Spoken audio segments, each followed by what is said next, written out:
En fait, suivant la loi organique sur le barreau et le règlement intérieur cadre, chaque année, le deuxième mardi du mois d'octobre, chaque barreau de la RDC doit convoquer son assemblée générale. Et le barreau de Kinshasa-Gombe n'a pas échappé à cette tradition. Aujourd'hui, octobre 2024, j'ai convoqué tous les avocats de mon barreau à l'assemblée générale ordinaire, qui est aussi une assemblée générale élective. Au cours de cette assemblée, qui est une sorte de rentrée judiciaire des avocats, le bâtonnier fait un discours moral,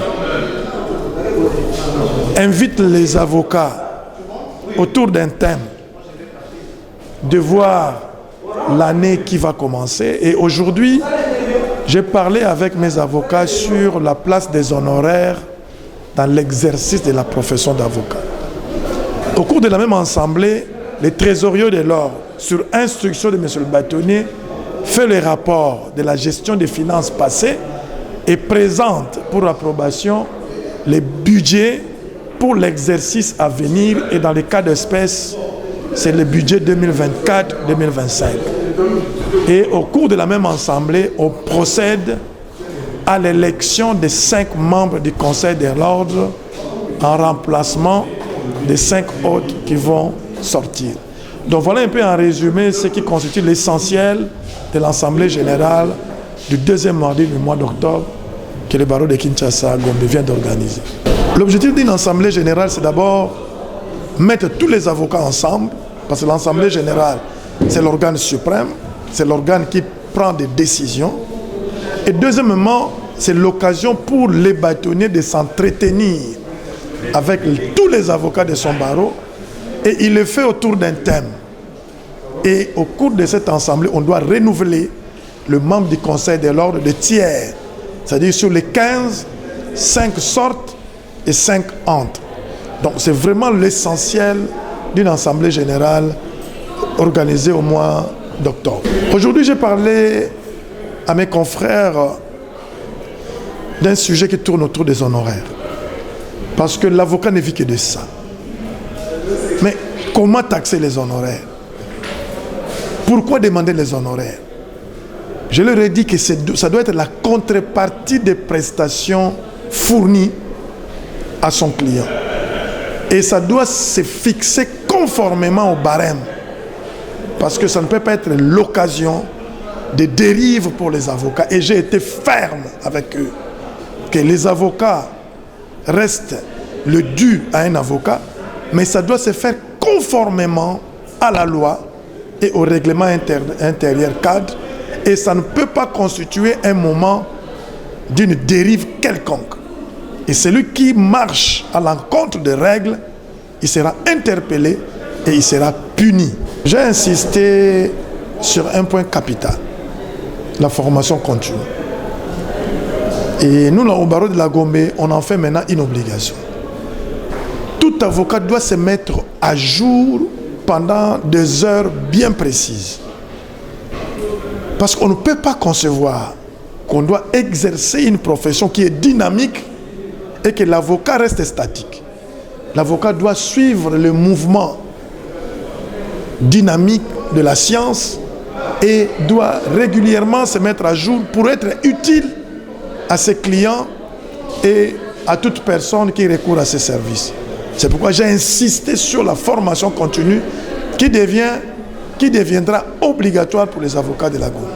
Je remercie d'abord tous les avocats du barreau de Kinshasa-Gombe qui ont accepté de venir, d'autres en présentiel, d'autres par procuration.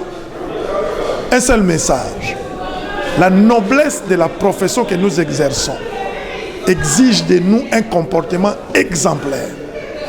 Et tout avocat qui oserait marcher à l'encontre des règles, il trouvera sur son chemin et le bâtonnier et son conseil de l'ordre.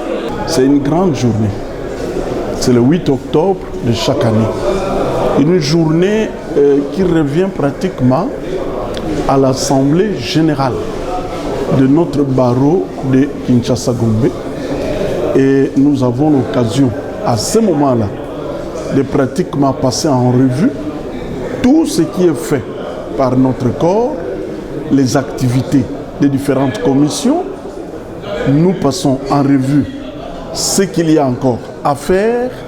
Nous voyons le budget, nous revoyons le budget, nous essayons d'analyser pour que les choses aillent de l'avant. Donc c'est une journée qui pratiquement réunit tous les avocats. Et ça, c'est une obligation.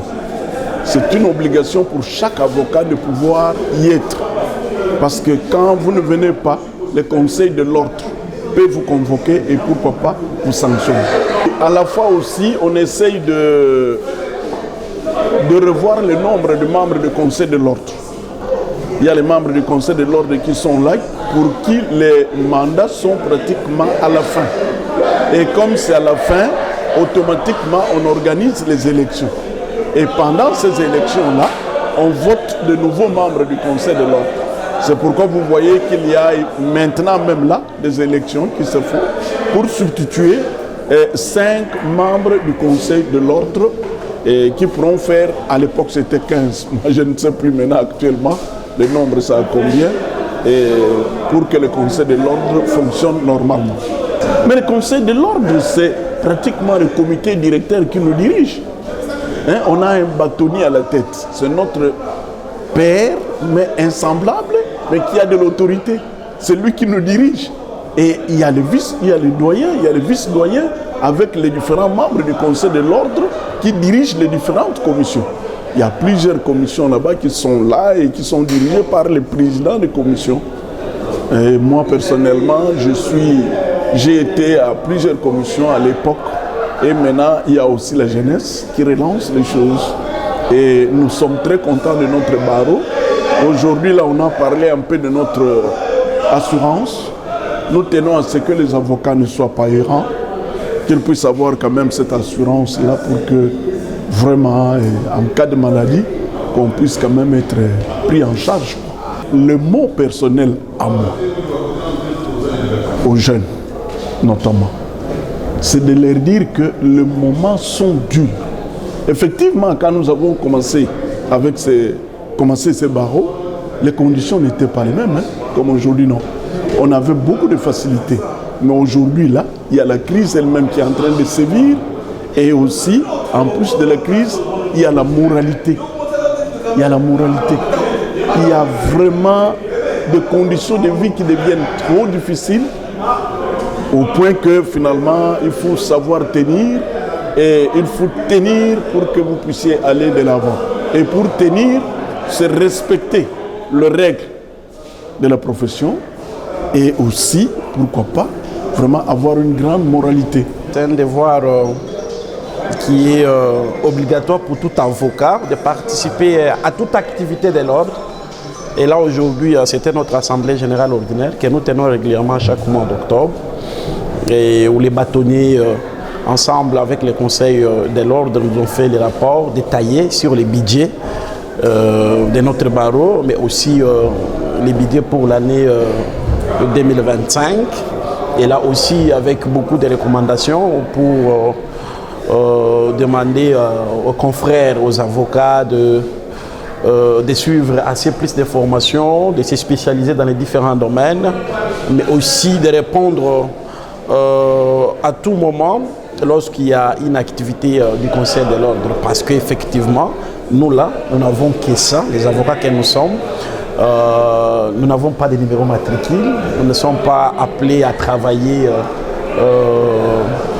dans un système de coordination, voyez-vous, et de subordination plutôt. Donc, c'était important de passer ce moment. C'est aussi un moment de rencontre, de retrouvailles entre les barreaux, les membres du conseil de l'ordre, mais aussi avec tous les confrères de notre barreau pour partager ces moments de repas, de confraternité ensemble et de tisser nos liens comme nous l'avons toujours l'habitude de le faire et de reprendre en effet l'exercice 2025 en bonté.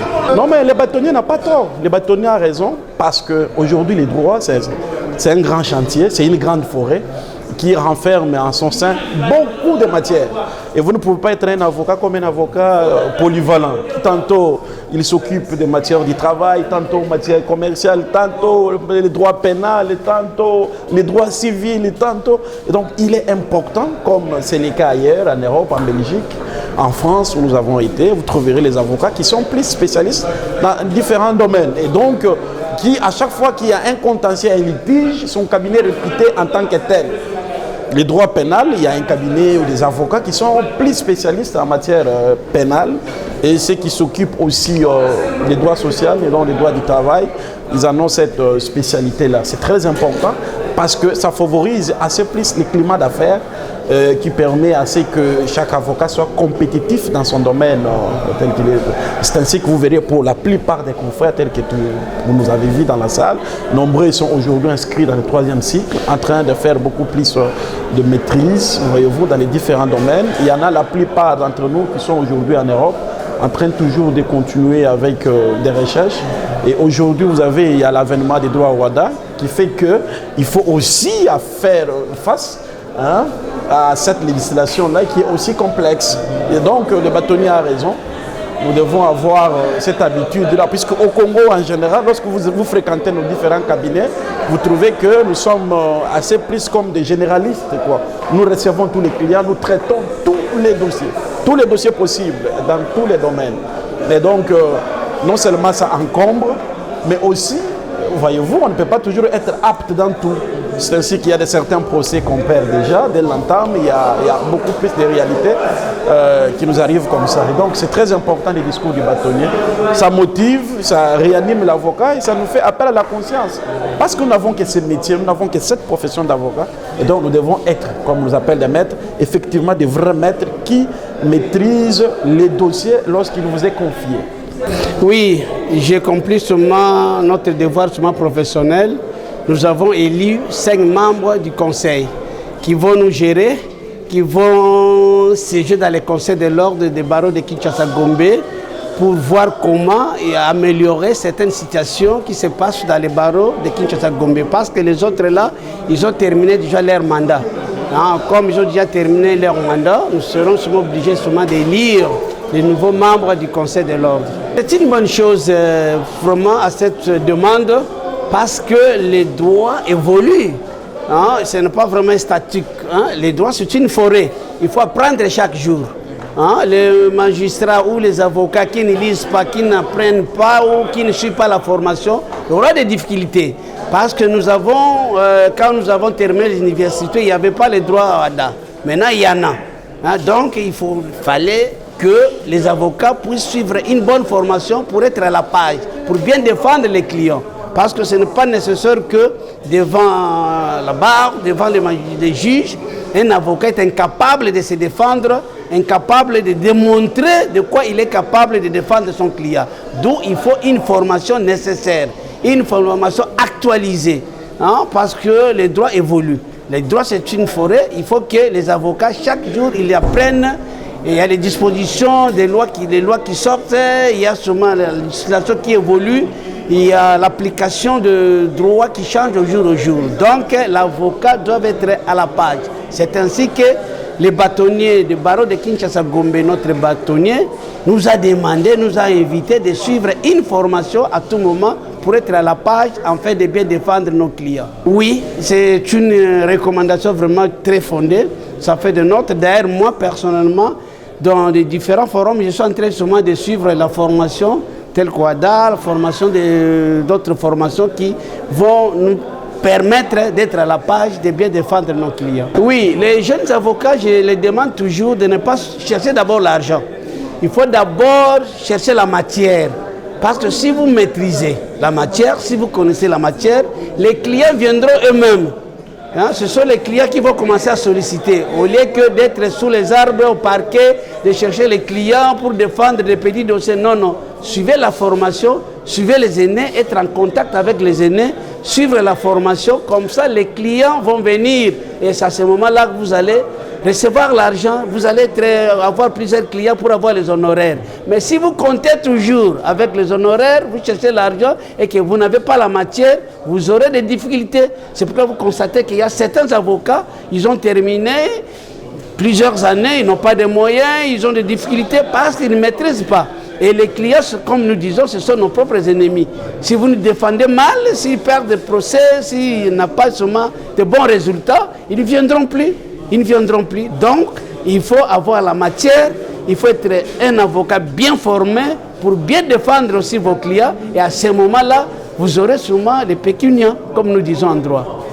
Donc, selon la loi organique sur les organisant les barreaux, il n'y a pas de gêne à reconnaître tous avocats.